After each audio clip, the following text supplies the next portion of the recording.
আমি সুকান্ত। আজ আমি তোমাদের রায়মার্টিন প্রশ্নবিচিত্রা থেকে পঞ্চম শ্রেণীর পরিবেশের 15 নম্বর সেটটি সলভ করে দেখাবো। তো চলো, 1 নম্বর, ডক্টর সর্বপল্লী রাধাকৃষ্ণনের জন্মদিন হিসেবে পালন করা হয় শিক্ষক দিবস। 2 নম্বর, সুন্দরবন অঞ্চলের একটি নদী হলো মাতলা। 3 নম্বর, ইট পোড়াতে কী লাগে? কয়লা। 4 নম্বর, স্বাধীন ভারতের প্রথম প্রধানমন্ত্রীর নাম কি? জওহরলাল নেহেরু। 5 নম্বর, গাছের পাতা আমাদের CO2 দেয়, অর্থাৎ কার্বন ডাইঅক্সাইড দেয়।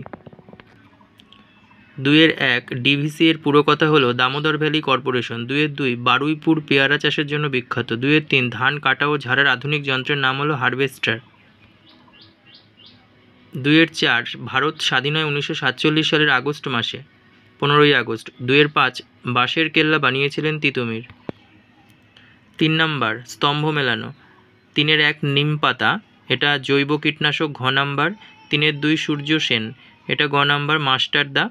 3-3, শিকারি মাছ, এটা খ নাম্বার, শোল। 3-4, টয় ট্রেন, এটা দার্জিলিংয়ে দেখতে পাওয়া যায়, ক নাম্বার, দার্জিলিং।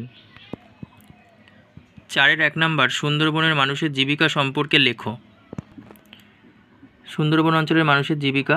বিশ্ব প্রকৃতির অনন্য সৃষ্টি সুন্দরবন। এই সুন্দরবনের মানুষেরা নানাভাবে জীবিকা নির্বাহ করে। যেমন 1 নম্বর, সুন্দরবনের নদীতে মাছ ও মিন ধরে এরা জীবিকা নির্বাহ করে। 2 নম্বর, বনের কাঠ ও মধু সংগ্রহ করে তারা জীবিকা নির্বাহ করে। খাড়ি অংশে মাছ চাষ করে অনেকে জীবিকা নির্বাহ করে। অনেকে নদীতে নৌকা চালিয়েও জীবিকা অর্জন করে। 4-2, মেরুদণ্ডী ও অমেরুদণ্ডী প্রাণী কাকে বলে?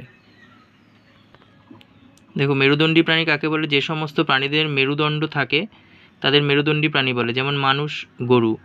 অমেরুদণ্ডী প্রাণী, যে সমস্ত প্রাণীদের মেরুদণ্ড থাকে না তাদের অমেরুদণ্ডী প্রাণী বলে, যেমন কেঁচো। 4-3, মানুষ তার বুদ্ধিকে কাজে লাগিয়ে তৈরি করেছে এমন কয়েকটি সম্পদের নাম লেখো। মানুষ তার বুদ্ধিকে কাজে লাগিয়ে কয়লা ব্যবহার করে তাপবিদ্যুৎ তৈরি করেছে, জলকে কাজে লাগিয়ে জলবিদ্যুৎ তৈরি করেছে, এছাড়াও সৌরশক্তি উৎপাদন করেছে সূর্যের আলোকে ব্যবহার করে। এছাড়াও বাতাস, কাঠ সহ বিভিন্ন জিনিস দিয়ে মানুষ অনেক নতুন নতুন সম্পদ তৈরি করেছে।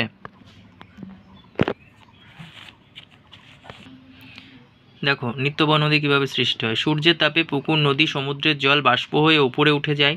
ওপরের বাতাস ঠান্ডা, তাই বাষ্প ঠান্ডার সংস্পর্শে এসে জল হয় এবং ওই জল বরফ হয়ে যায়। সূর্যের তাপে কিছুটা বরফ গলে জল হয়ে পর্বতের খাড়া ঢাল বেয়ে নেমে আসে। এই রকম অনেকগুলি ছোট ছোট জলধারা মিশে বড় নিত্যবহ নদী তৈরি হয়। উদাহরণ হচ্ছে এই যে গঙ্গা নদী।